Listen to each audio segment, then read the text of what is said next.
Nagsampa na po ng impeachment complaint against Vice President Leni Robredo. I would allow, I would.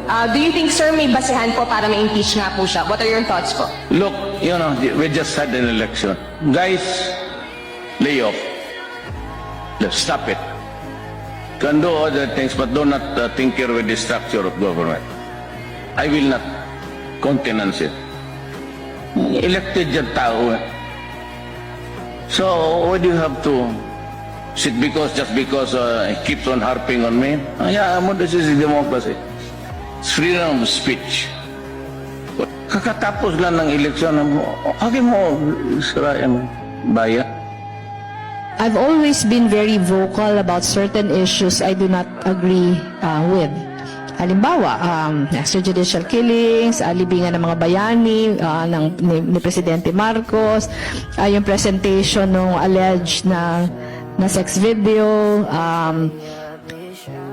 yung bringing back a death penalty, lowering of the age of criminal liability. I've always been very vocal about it. I've been very public with my statements.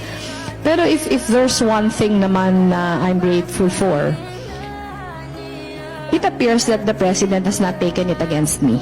And he assured me. Sabi niya naman, ang mahalaga naman, nagkakaintindihan tayo sa mga gusto nating gawin. Sa akin kasi, reassuring yun in the sense na imposible naman yatang we will agree on so many things. Lalo na siguro ako na meron talagang mga issues na I feel so strongly against. And so far, I think my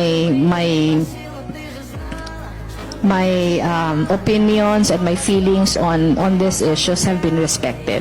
Wala po ba kayong plano bilang Pangulo ng ating bansa para pakiusapan mo sila na huwag nang ituloy yung impeachment dahil baka abala nga naman po sa trabaho ng ating gobyerno at syempre sa buhay at pamumuhay ng ating mga kababayan?